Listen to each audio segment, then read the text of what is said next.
Welcome to the Underwater Podcast, where we take a deep dive into the world of underwater portrait photography, cinematography, and everything in between, with your host, Brett Stanley.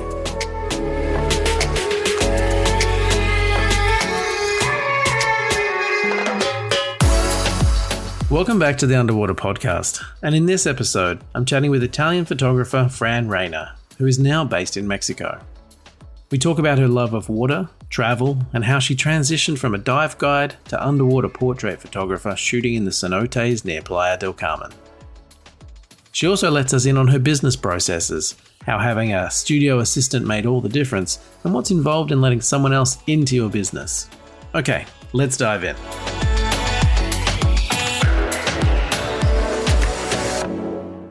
Francesca, welcome to the Underwater Podcast. Thank you, Brett. So nice to be here. Oh, it's so nice to have you here. And we've kind of been back and forth a little bit, and in terms of trying to get this organised, because I think you've been fairly busy in the last few months. Yes, I've been busy with a lot of work, but also some travels and constantly being sick in between. So it's been kind of an intense start of the year, that for sure. Yeah, it feels like it. I feel like it's been pretty intense for me too. Like I have hardly been home this year so far, but. Yeah, I saw you traveled a lot as well. You just came back from Costa Rica, right? Yeah, Costa Rica a couple of weeks ago. I was down there with Hannah Mermaid running a retreat down awesome. there, and it was amazing, but the weather was terrible. Oh no, really? Yeah, we didn't even get in the ocean. So yeah, it was there was a storm coming through. Oh no. Well, then you have the excuse to go back. Yeah, exactly. Yeah. Do you kind of, with those sorts of like busy times of the year, do you like the busy times of the year, or do you kind of prefer things a little more chilled out? I definitely like to stay busy. Yes, I'm kind of thrive being busy and under a little bit of stress. So there's no complaints there.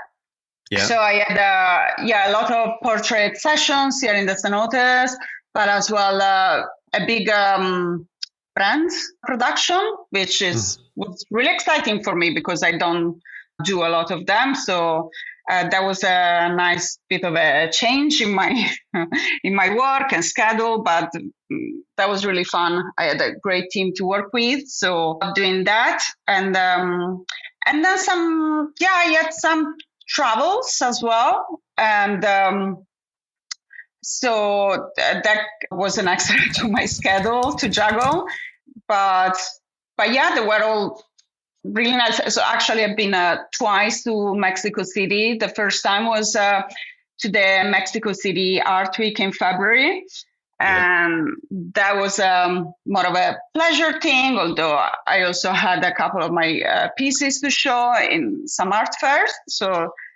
that was fun, and I love Mexico City. So that was that. And then I've been to Italy. It was another pleasure trip just to visiting family. But I felt sick on the trip, and I brought my sickness back with me. That was the not so fun part. And then back to Mexico City again for work. But so finally kind of starting to slow down a bit. So that feels good too, you know?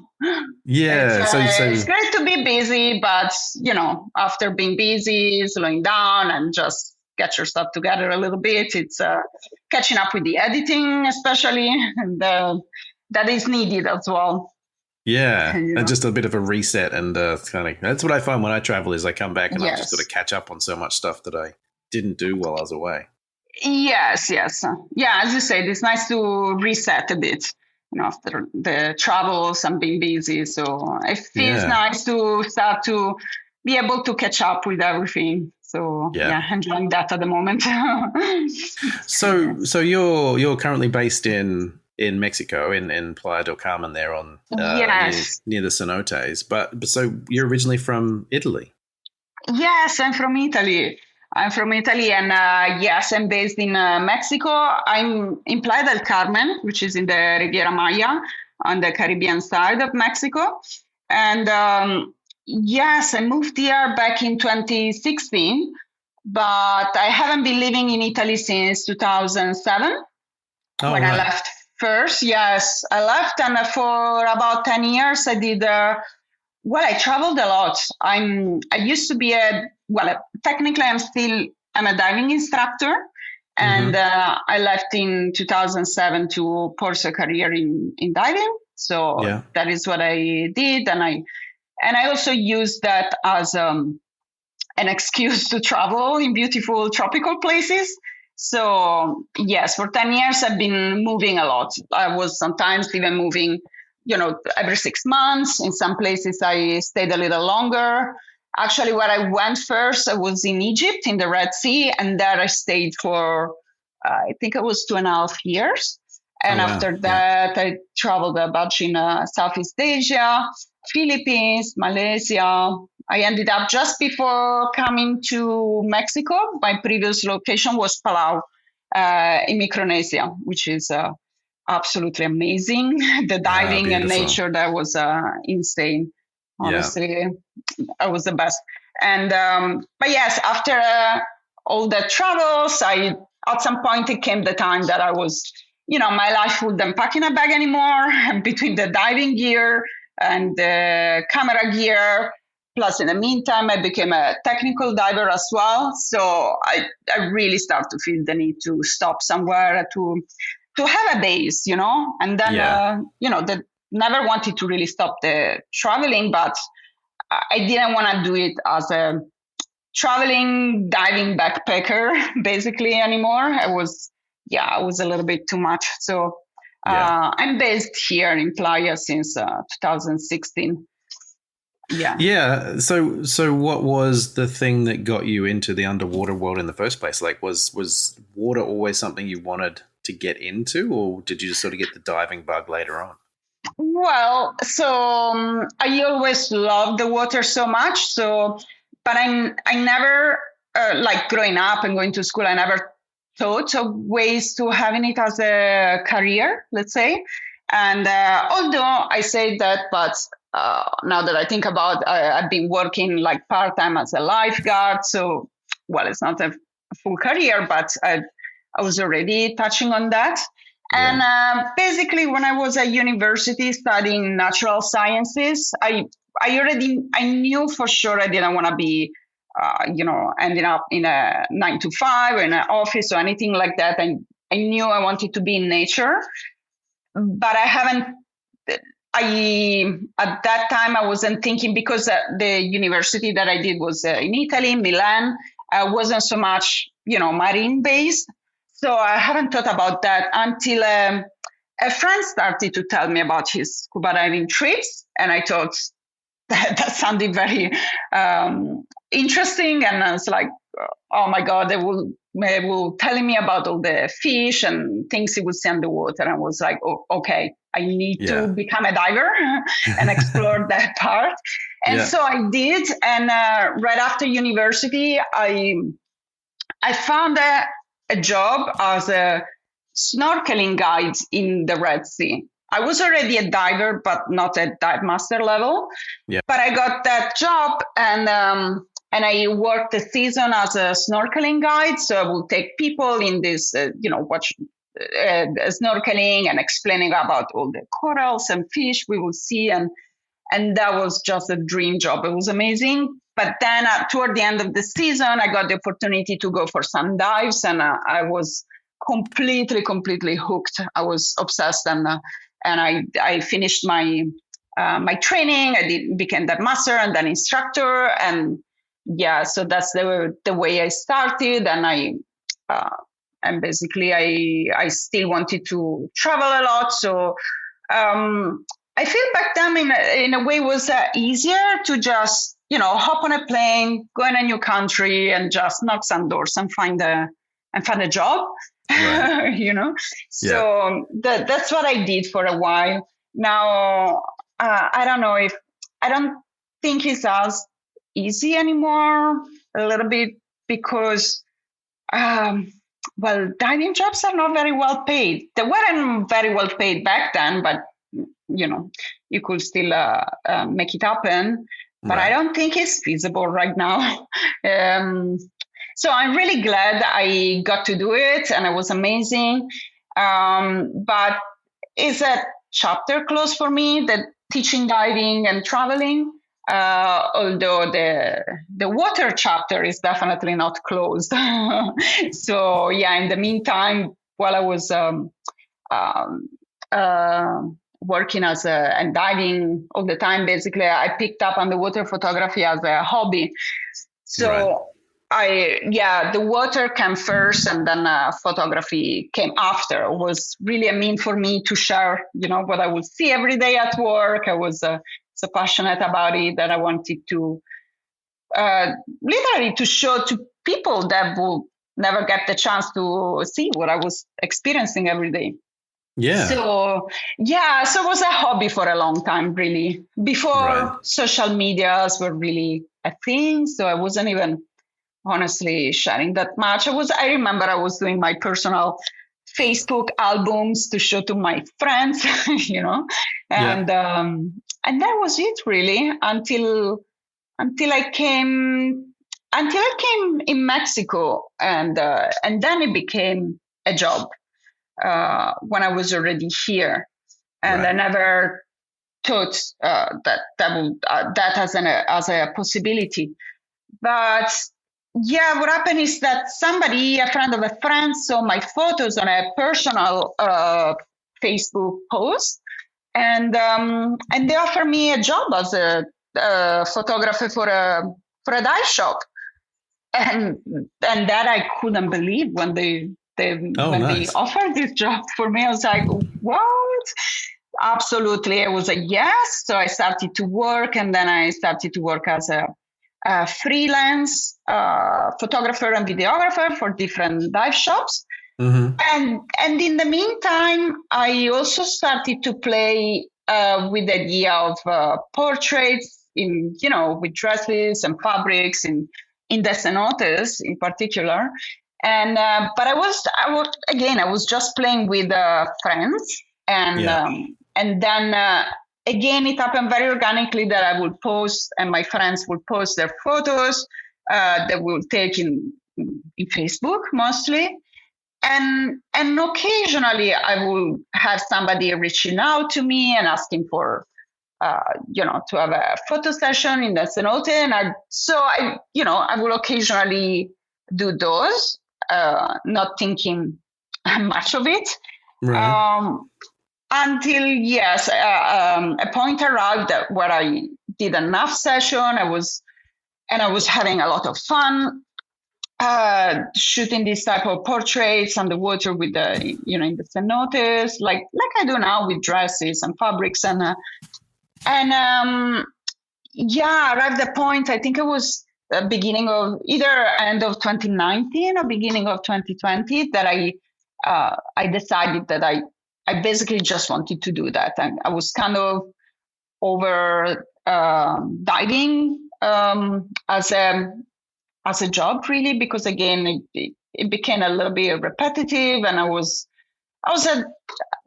ready for a change and to try to give a little bit more intention to the portrait side of photography. And so, well, then of course COVID hit, and I didn't do much with it for during quarantine. But right after, I actually started to get really busy with portrait sessions, because Mexico at that point was the only country that was open, and so anybody who could travel and wanted to travel away from their restricted countries, they will come to Mexico. So we actually were really busy. There were a lot of people that came here. I would say the second half of 2020, the end of 2020, and then for a couple of years, the Riviera Maya was literally booming, and there were so many people. So well, that helps me to with the, jumpstart my portrait business. Yeah. And but I kind of been busy since then. Uh, Things got settled down a little bit after, I want to say, I don't know, 2023 started. You will feel things started to get back to normal, Yeah. which is still busy enough here because we're in a touristic area. Mm-hmm. And yeah, since these days, I'm still doing a lot of portraits, which I really love, and I'm so happy and grateful. Honestly, I feel I was in the right place at the right time. I'm really glad I was in Mexico during COVID. Yeah. And I mean, there are the cenotes here, right? So which are probably, I don't know, together with probably the Florida Springs, I cannot think of any other better natural environments where to do this type of photos, Yeah, I mean those two places are, like you say, with the Florida Springs, they are kind of like two very unique places to shoot because it is such a controlled water environment. There's no tides, there's no real current. Yes. Yes, and it's so crystal clear and so amazing. It's I can see why you kind of landed yourself there. Yes, and I mean they're so beautiful and unique, and as you say, they're like it's a natural. They're natural bodies of water, but it's still they're almost like swimming pools in the jungle, right? So there's no waves, no tides, no currents, and it's very easy for people as well because it's being fresh water, doesn't burn the eyes. When people want to try to open their eyes in the water, and being fresh water, also people can sink a little easier. Which is most times still a struggle, the thinking part. But I don't even want to. Sometimes, sometimes people ask me if I will do it in the ocean, and honestly, I don't think I will take clients that I don't know before in the ocean because there's just there's too many factors, and it's harder. It's way harder for people. So I just rather stick to the cenotes when possible, Well, I mean, you're kind of in your beautiful sort of spot between the ocean and the cenotes, right? So you've got like the coastline there. You've got Cozumel, and then you've got the cenotes. So you've got your pick of either one if you want. Yes, exactly. And with clients, I will always pick cenotes over the ocean. But yes, for like some fun personal projects, or if I know the person that I'm gonna shoot with, and there's also like a bigger window of time because you might go and cross all the way to Cozumel and get in the ocean and find out the visibility is not that great today, or there's something else, not working out. So, I would be cautious with planning that. But what would you say are the difficulties of shooting in the cenotes? Like, what are the downsides? Or what are the factors you have to deal with to be able to shoot in there? Well. So I would say definitely you have to consider a bit how busy they can get, especially in high season and in the weekends. But that you can kind of overcome that also quite easily. So you just go first thing in the morning. Usually when you go early, you don't meet too many other people, some occasional divers or tourists, but you can still work around that. There's one, the other difficulty is that all the cenotes are, they're private land. So what happens is that the people can do whatever they want with them, meaning that the management can change from a day to another one, and you might show up to a cenote you have been shooting before, and all of a sudden they ask a lot of money to let you shoot, or they come up with random rules that weren't there before, and this definitely does happen.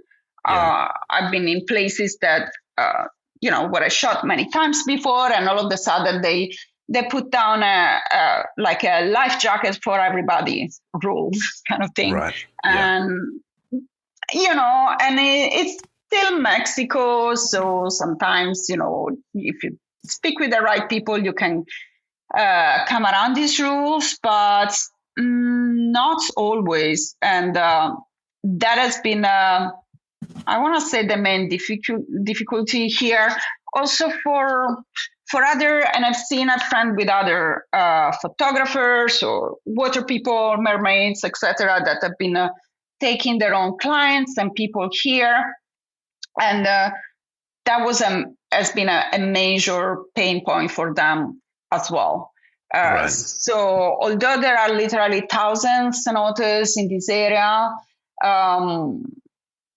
it's hard to find the ones where you are allowed to shoot and where you can do it for a reasonable price. And yes. Because a lot of those cenotes have like limits on wearing fins and things like that as well, right? Like you can't. Yes, that's true. There's some cenotes have the problem with the rule about the fins. So they would want you to wear fins. Which I don't mind too much, but it would be an issue if for clients who want to wear a mermaid tail, which obviously has a fin inside, so you cannot do any mermaiding type of stuff in there. So that's one. But some cenotes, they just don't want you to shoot. You're not allowed big cameras, just GoPros. For some silly reasons that I still cannot understand.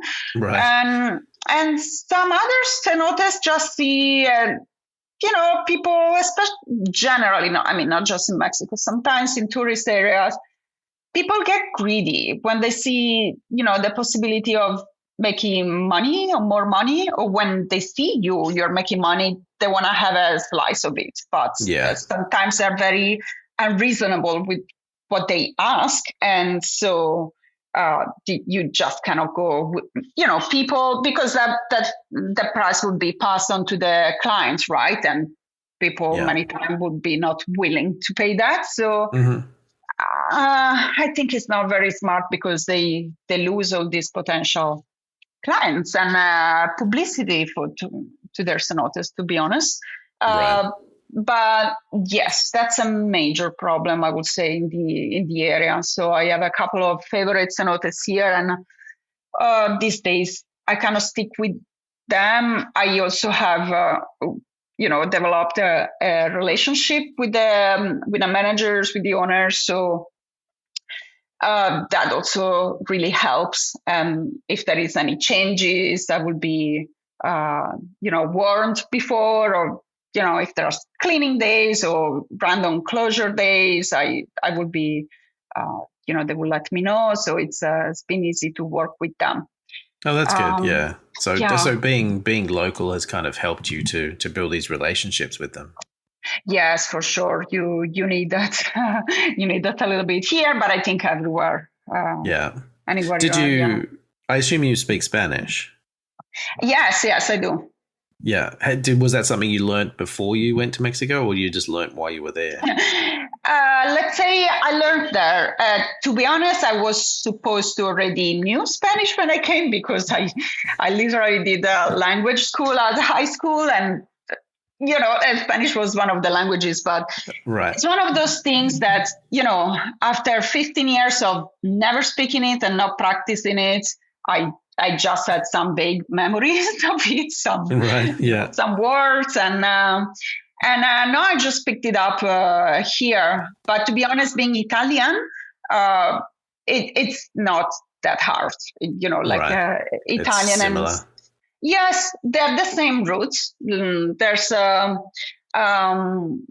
structure of the language is really similar, and which is a great advantage. Although it's somehow a disadvantage when you want to learn Spanish really correctly, because I find myself many times making up words or saying things in Italian and people just understand me. So I never know if I actually, if it is a word or I just making it up. I don't know. But you're getting your point across. Yeah. Yes. Right. So as long as you communicate, then it's fine. But yeah. So it's always so interesting to me with people who know multiple languages and, speak them. Because I don't know, I know little bits of a few languages. So I lived in France for a while and I, a little bit of Spanish and stuff. And I get confused. I always say the wrong language to the wrong person. Oh, yeah. It's confusing. I'm also, for me, the hardest part is hopping back and forth between languages. Yeah, that's why, and to be honest, although I live in Mexico, I will say 90% of the time I speak English here because my partner is from the US and most of my clients are from the US or speak English. And with friends, yes, there's some groups in which we speak more Spanish, but to be honest, I don't know, we tend to speak English. So I will speak Spanish to order food or when I'm out and about, but I feel my Spanish got a little worse since I want to say since 2020, since I got together with Marcos that you met. Okay, yeah, yes. So because it's from the US and he actually speaks Spanish, but his first language is English, so we speak in English between us. And so when we are with friends also, then we tend to speak English, which I don't know, maybe it's something that we should change since we live in Mexico, but it's fine for me. Yeah, but for me, the biggest problem for me with languages is when I have to constantly change. So I'd rather stick to one. And then when I occasionally have for example, if I have a client from Mexico and we speak, I don't have a problem to run the whole thing in Spanish. But then I found myself to go back home and wanted to carry on speak Spanish for that day. Right. Yes, it's harder to switch, in between each one. Yes, exactly. Yeah. So for you, is you coming to a foreign country that doesn't speak the same language, and basically setting up a business? Yeah. What was that like for you? What was the kind of the hurdles you had to kind of get over to be able to sort of establish yourself and build a business in a different country? Well, okay, first of all, I left Italy right after university, and I never really entered or started a career or started a business or anything in Italy. So I feel being in a foreign country, it didn't make a difference, meaning that setting up a business is hard anywhere you are. And it's not like I had any experience in Italy before. So I found differences here. And setting up my portrait business, I was already living in Mexico since at the time I was 4 years. So I was kind of already used to the system, to the language, and so on. Mm-hmm. And so I don't feel my struggles have been so much related to the fact of being in Mexico, but I don't know. I think my struggles might have been a little different from your usual starting a business type of struggle because of the unique position that I was being in Mexico in 2020. Right. Well, what happened is that I got way busier than I was expecting, way earlier than I was expecting. So, which is a very good problem to have, right? So everybody want to have that problem when you start a business. But I was maybe a little unprepared, and I had to be really quick at finding system to make everything, all the operation, mostly, the online reservations and so on, smoother, because I was honestly, I want to say for a couple of years, I've been only working. My time was either shooting, coming back, eating, maybe a little nap to recover, and then back on the computer since time to eat and then time to sleep. So that was kind of really intense couple of years, and in which I learned a lot. But yes, so my struggle was basically being too busy too early. Yeah. Yes. That's an unusual one, but that's great. I know, right? I'm so grateful for it, but I have to admit I was actually really, really struggling, and wasn't easy. But I'm out of it, meaning that I'm still busy enough so that I'm happy with what I have. But in the meantime, also my prices started to go up. That was definitely something that happened in the beginning, because we were coming out of a quarantine. I was not. It was such a time of uncertainties, and you wouldn't know when things will shut down again, or that I was just happy to get any clients, and my prices, now looking back, were way too low, and I was saying not enough no's. It was always yes, let's go, let's do multiple shoots per day. I was just in this a little bit of scarcity mindset. So I didn't know when my thinking that was maybe not so aware at the time, but I was basically thinking I never know when I'm going to be busy again. So I might as well, be the most out of it now. Yeah. Yes, but it was really intense. In the meantime, things started to calm down here. My prices went up. So I found I became really, really well organized, and with lots of systems in place. And now I also have my assistant, Sophie, that helps me with all of it. So we're able to do much more than before. And yes, I can finally breathe. Yeah. Yes. So what would you say were the processes that you put in place that helped you the most? Like, what were the things that you kind of set up that took the pressure off you? Yes. So the very first thing has been sorry, let me remember how you call it in English. It's a customer relation manager software. Yeah. A CRM. Yes. A CRM that I had no idea what it was, but I, in the beginning, but I was actively, since the beginning, I realized it was not sustainable, and I started to try to figure out, systems that will help me. Yeah. And that helped a massive amount. I don't know how people does it without it. So that helped massively. And I think I set it up, but I was in 2021. Right. Yeah, I set it up, and that helped a lot. And then, that's the thing that helped me a lot to handle clients.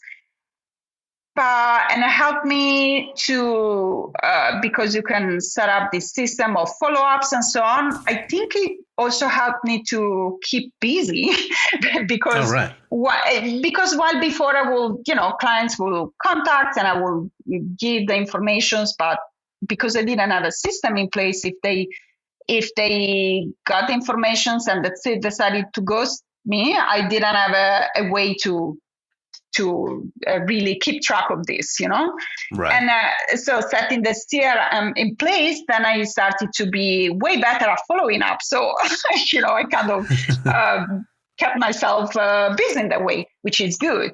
But yes, I think that was the main thing. And then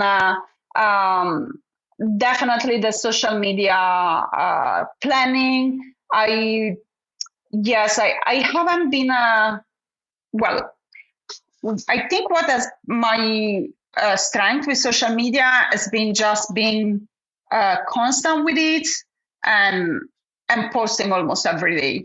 Right. I never had a great engagement. I'm not a big I want to say I'm not a content creator person. I'm a photographer and share my work, photos and videos, then started to lean a little bit more into the reels creation, but not really that much. But because Right. I've been so constant throughout the years, people find me easily.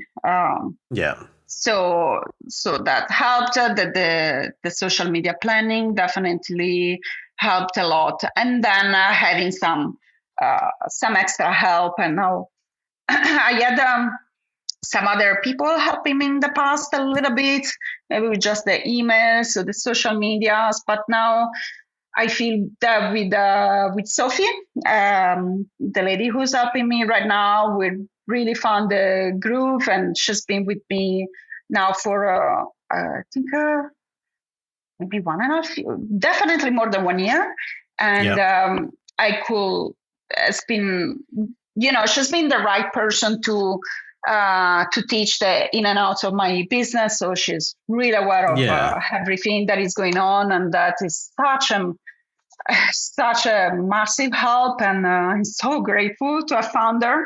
And Yeah. So how do yes. you divide up the tasks with you and Sophie? Like, what do you give her to do and kind of just let her go and do on her own, and what are Yeah, you so involved in? I think, the first thing has been the emails and reservation, and understanding this SCRM system.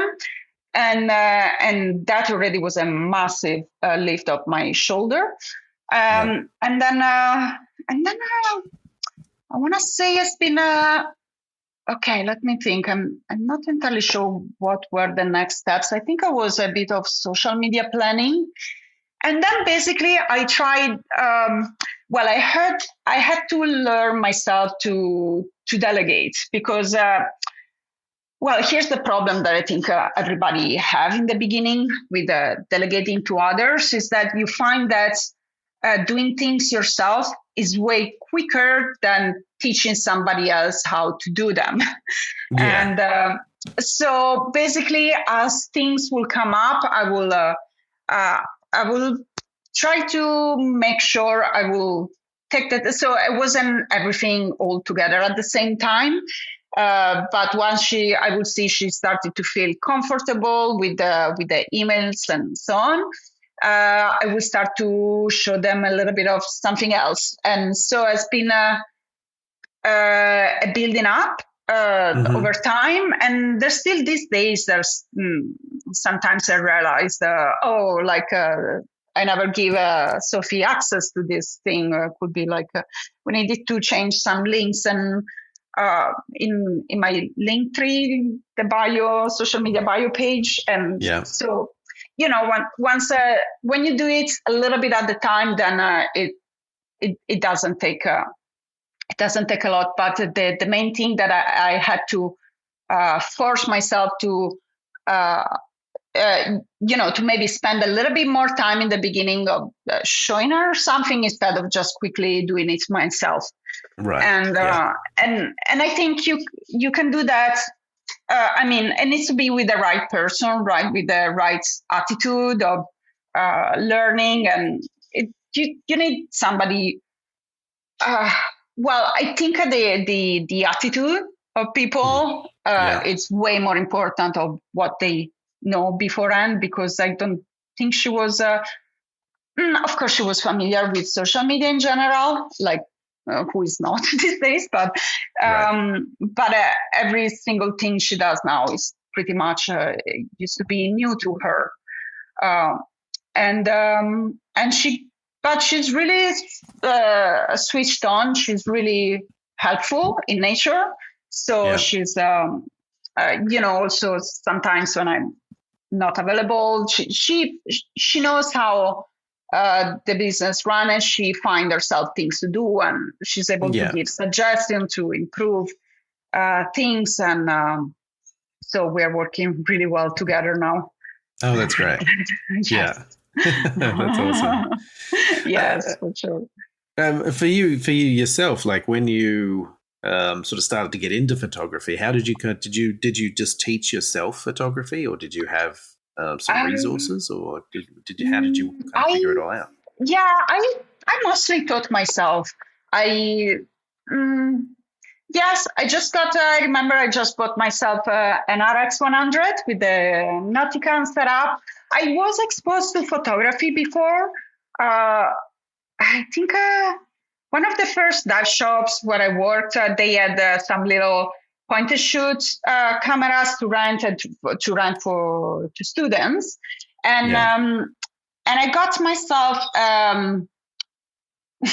How did I go? I was at some point I became a PADI digital photography instructor, which is a very basic course, just talking about white balancing, a little bit of composition, and not the settings, and not much more, to be honest. And I think, how did that go? I think I gave myself the course because I was already a diving instructor.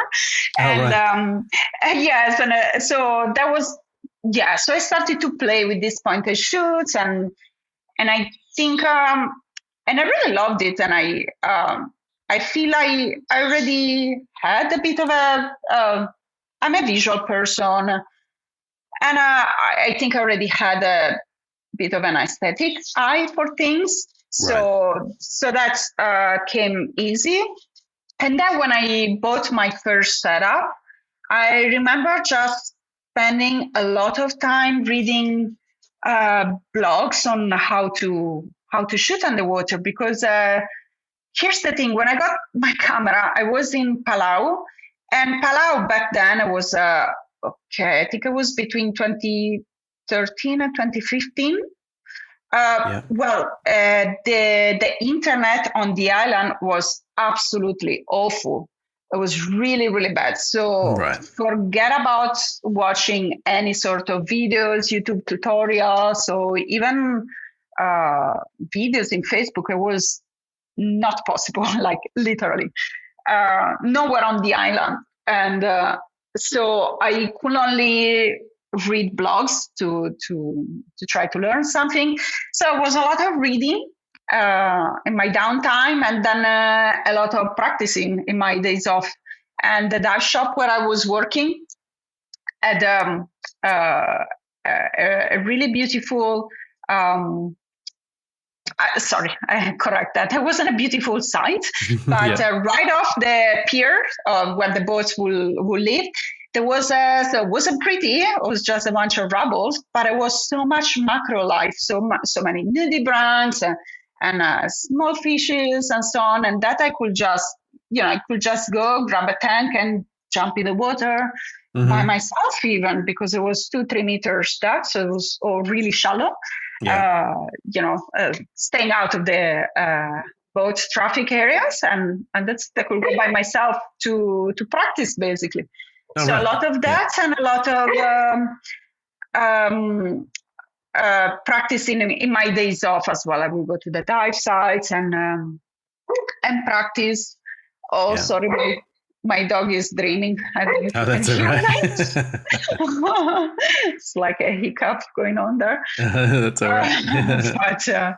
But yes, so I basically taught myself, and then what was happening as well is that I was working. I wasn't teaching many courses, but I was guiding a lot of dives, and Palau tends to be a place where experienced divers go, and photographers as well. Right. So being interested in the topic, I every time I had a photographer on the boat, I will, just being curious and ask some questions and check their photos and so on. And that's how I learned initially. And then also when I got that job in Mexico for start, that is when I learned a lot and very fast, because I mean, honestly, I wasn't an experienced photographer. So, and having to shoot people of all levels in the water and fish and turtles passing by, you need to be fast. And I feel that is where I learned really, really fast, because was that first job, I was like,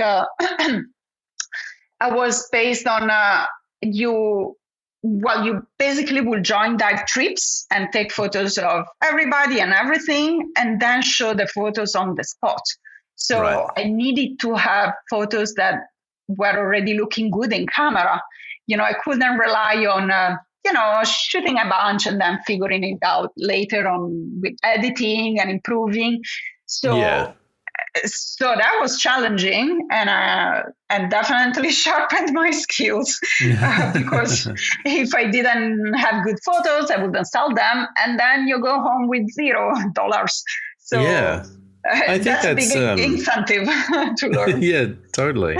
And I think that's definitely something for underwater photographers is, especially ones using natural light like you were, is that being able to adjust on the fly and look at a photo in 2 seconds and see what needs to change and all that sort of stuff. and I learned to use really well my camera because I had a lot of preset already on camera and use the memory recall in Sony that I feel like let's say regular photographers might not be aware of, but again, I had to be really fast at getting the settings right and everything right on camera, And then, then there was the addition of flash. Actually, I started to use flash too, but some photos were with flash that, the closer up, like the wide angle close up to divers and marine life. But then you're not supposed to use flash with all marine life. And you also want to have some wider scene. So it's also switching back and forth with flash and natural light. Yeah. Oh man, it was a lot. It was intense. Yeah, exactly. I'm getting stressed just remembering now. Just take some deep breaths. Yes, but it was fun, and as I said initially, I cannot thrive in stress, so it was really cool and really fun. And I got to also shoot with in Playa. We have the bull sharks in winter. So that was the most fun that I had ever. I think shooting, being an underwater photographer, working underwater photographer, that was really fun. So I love that. And yes, you should. Oh, if you have a chance to come back here in winter, Brett, you should come and dive with the bull sharks in Playa. That's really epic. Oh yeah, I'd love to do that. Side note, yes. And so that's how I learned underwater photography in general. But that it's about shooting fish, marine life, and divers. Now portraits, it's another story, right? Yeah, it's a whole different language, right? Yes. So that type of shooting gave me a really good technical skills kind of base. But then with the portraits, I feel probably the hard thing to learn has been the posing, trying to make people look pretty underwater. Yeah. And that's a whole different story. And but was that something that kind of came naturally to you to sort of know what to look for, or did you kind of have to learn as well? I want to say it kind of did. I mean, it took me a few sessions in the beginning.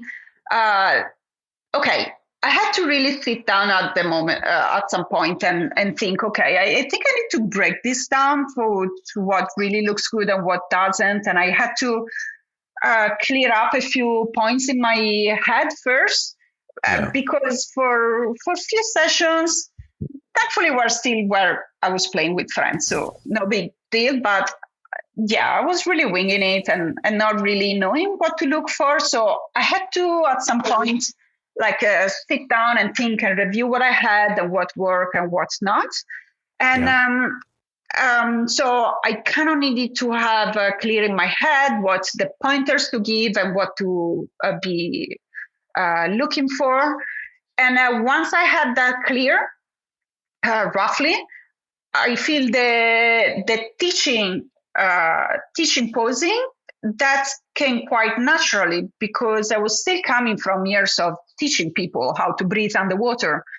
And the fact that there is this in PADI when you teach the DSD, which is the Discover Scuba Diver program. Knowing how to swim is not really a requirement there. Right. I've been taking people diving without them knowing how to swim. Right. So, when you have that knowledge on yourself that you can do that, then teaching to somebody who's not comfortable in the water or even who cannot swim, teaching them how to look pretty underwater, then it's quite easier than teach them how to dive. It's different. It's different, I must say. Yeah. But it's a different set of skills. Exactly, but I would say I already had the ways on how to make people feel comfortable in the water, even when they generally are not. So the scuba diving teaching experience that definitely came handy, 100%. What are you kind of finding, like with your clients? Are you finding that most of them are pretty comfortable in the water, or are you kind of dealing with people who? No. Is it 50-50? 50-50, yes, if you want to be optimistic, but I think I want to say most of my clients are. I want to say most of my clients are not that comfortable in the water. Oh, right. I also have a good percentage of non-swimmers. What do you think draws them to it? What do you think makes them want to do it if they can't swim? I think by now I have a lot of experience with non-swimmers, and it was one of the things that I pushed in the beginning because, I was confident I could have people. I was confident that I could have non-swimmers be doing this type of photos underwater. And so it's something that I started also to promote in the beginning, and now thinking back is something that probably set me aside a little bit from other photographers here, because I remember everybody else had a list of requirements to be shooting underwater, which would make sense, right? At least knowing how to thread water. And I was like, I think we can do a lot without non-swimmers. So I'm not going to put that as a limitation. Actually, I want everybody to experience that, and I will push that side of things. So I think by now it's a lot of just word of mouth. But back then I was definitely highlighting these parts and constantly saying that is it's something open to. My session would be open to also swimmers and everybody else. And I think these days also generally more popular. And so people, I think many people that these days come and shoot have seen other portraits from, not necessarily from me, but some other people doing these underwater portraits underwater. So I think it's seen more it's a possibility for everybody, while before maybe was more unusual and people was not aware they could do it, and they could do it without being really comfortable underwater. So I definitely think like a lot of people will come to this, like seeing the photos that they've seen on social or whatever, and they're like enamored with them and they want this for themselves. And then it's not until they get in the water that they realize, oh, I have to do this hard thing to kind of get these images. There's kind of a little disconnect. Yes, I have a lot of people that ask me still, when they get in touch, they will normally say, "Hey, I cannot really swim. Is that a problem?" And Yeah. but to be honest, Brett, now I always ask again when I meet the clients, what's the swim level? But honestly, I mean, I ask because I kind of I need to ask at least, but Yeah. I don't believe anybody anymore Right. because Yeah. No, because like yeah, they'll say yeah, they're way better than they actually are.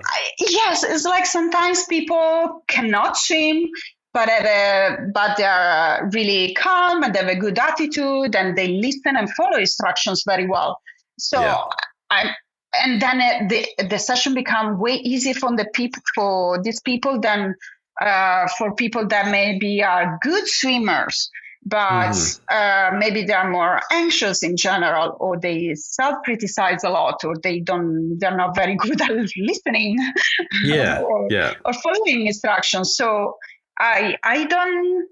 I honestly don't really mind their skill level anymore for what concerns swimming. Is what's more important again is the attitude, to be honest. But Oh, regardless, 100%. Yeah. Yeah. um, I I'm find totally the my same. yeah. I I find that find the hardest sessions are it depends by the personality of people more than the swimming. yes. And I would say that the ones who are kind of experienced swimmers, maybe they're on the swim team or maybe they're like, really Ah, good scuba divers, are the yeah, ones that are hardest to kind of train to pose under the water because they're so set in their ways and they're so, exactly, exactly.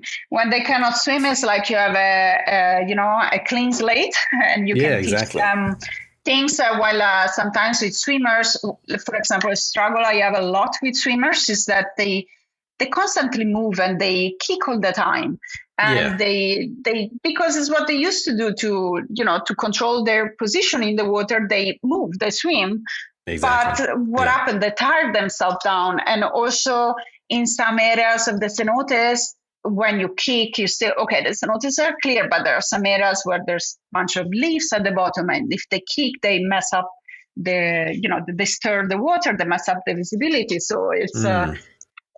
that can become a struggle, while non-swimmers, they kind of need to trust you, right? Because they don't know Yeah. how to handle themselves in the water. So, No, exactly. They're a little bit um, more open to it, a little more accepting of the instruction. yes, And that's I right. do notice in a lot of not a lot of your photos, but in some of your photos, like the client is holding on to something. They're holding onto the Yes, ladder yes. or those sorts of Yes, things. definitely. If they don't swim, but many times also if they swim, I'm gonna have them holding. With the concept is like trying to make it look as natural as possible, just interacting with their environment. If there's a branch or rock that they can hold, Yeah, but which I think like is in a. that's one of the beauties of the cenotes is have this Mhm. beautiful set. This ladder going Yes. into the water is a beautiful green moss covered ladder. It looks amazing. Yes, yes, and I love to shoot by the letters. It's like to me, it's like it's so symbolic, or like almost looks like a portal to another world. And so I use those stars a lot for a little bit Yeah, for everybody, but for non-swimmers. Makes it so much easier, when they can hold on to something like that. For sure, no swimmers are gonna have some restriction in the things that they can do, yeah. but there's no better place than a cenote where to shoot with the swimmers, because there's a lot that they can hold on to. And Oh, absolutely. yeah. And so being such an advanced scuba diver yourself, you're a tech diver and all that sort of stuff. Do Yeah. you ever do any deep shoots in the cenotes? Do you ever get down sort of to the I, 50, 100 foot level? not really anymore, because I okay, when I stopped to kind of work in diving, I was there's something else that I was a little bit tired of, which is handling equipment. Right. I Yeah. I cannot be bothered anymore, to be honest. I mean, I need to have a really good reason for, and And You mean just like carrying tanks down to the Cenotes oh and God, stuff? yes. Yeah. Yes, they're heavy. And they're heavy, and especially with um, there was a point in which I got my cave diving certification here. Yeah. I was already a technical diver for that, and not with a ton of experience, but I did some pretty deep dives, and that was so much fun for me at the time because it was a challenge. So even dealing with so much equipment, but it was exciting. So all good there. And then I did the cave. I started the cave diving here, and that was exciting too. Although I was starting already to grow tired a bit of carrying around gear, carrying it on my back, especially. And to be honest, once I started the portrait business and I started to get busy, I I got I had so little motivation of picking up scuba tanks again. Right. And Yeah. yeah, especially if it's technical diving, because it's something that you need to keep your skills really sharp, and definitely mine are not sharp right now. So I will have to, get through not a relearning, but refreshing phase for sure if I wanted to do something technical. And not a problem with the regular diving, but I in the meantime, I also became a free diver. And honestly, these days, I'm enjoying free diving so much more than scuba diving. Yeah. It's just I feel that. I love the freedom of movement. I've been also, suffering for a back problem for so many years when I was working in diving that to be honest, it's a relief not having to deal with equipment. And I will still do it for the right reasons. And I will definitely, I have some scuba dives kind of bucket list that I still want to do. So yeah, for sure. But I need to be really motivated to do that. Otherwise, I'm just free dive these days. Yeah, I prefer that. Because the reason that we met a couple of years ago that me and Hannah came down there, and you and Marcus kind of helped us do a shoot in one of the cenotes there, which was 100 feet. Yes. And that was amazing, like being able to shoot with you guys and have you guys on set with us. It was so much fun. It was incredible, but it also highlighted how how technical those sorts of shoots can be, and how much planning needs to go into them, and you really have to have a good reason to do it. Exactly. Yes, and to be honest, when we did that shoot, like once I'm underwater, especially at that sort of depth and doing this, I was like, oh my God, I love this. Why, didn't I do this myself before? Like, and then, but that moment lasts maybe 20 minutes. And then there's the rest of the 2 days that we spent planning, organizing, driving. And, it's like, it's still kind of a lot. And I feel a lot of for my personal project, or anytime I have something creative I want to do, I will first look into how I can do it without having to scuba, Right. And exactly. If there's a way, I will definitely go that way. And yes, I don't know if that for me would be like a personal project would be like the one of yourself and Anna would be for me enough. Reason enough reason to do it. Yeah. To go and do it because and the thing for that one as well, that project, was we had some technical issues just with some lighting, down at 100 feet. That's right. Yeah. That meant that we really kind of couldn't even use what we shot there, so we didn't even release that project. So it was so sad. That was a shame. Yeah, for sure. And I felt really bad because we had so many people involved in that, and to not actually pull off what we wanted to.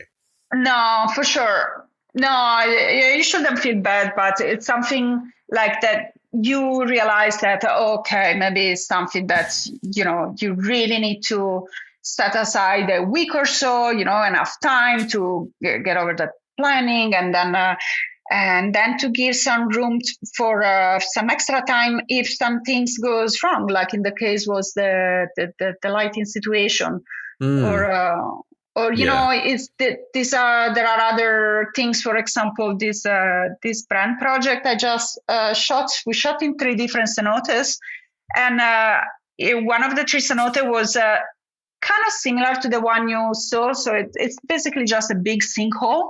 And then the main reason why we went there was for the lights, the natural light. So in a sunny day, you have these beautiful sun rays coming down. But we had to book that cenote private. And the client paid a lot of money to book that cenote for that day. Yeah. And of course, that day happened to be cloudy. Oh, no. But, so it's like, okay, well, we ended up using photos and videos that, they're beautiful anyways, but I think with the right lighting would have been amazing. But, it's you kind of have to be prepared to either have enough time, or enough money to try to overcome these difficulties. And as we were saying in the beginning, the cenotes are not really cheap anymore these days, to go and shoot in. So especially if you want them private, I think they see the money coming as soon as you want the place. Yeah. Yes. I think the one thing I think with being an underwater photographer or even a cinematographer is just the knowledge we have of how to create these kind of productions. And I think, like for you, it's like, well, you can rent this thing and we can go for this lighting, but, there is weather, things might change. What is the backup? And setting expectations, I think, is a really big part of what we do. Oh, yes, super important, because people just see, like the results and they just say, okay, I want that. But you need to make sure you communicate what goes into having that type of results, Oh, no, exactly. And all the things that could go slightly wrong, and exactly what would be the backup plan and how to fix those. Yeah, for sure.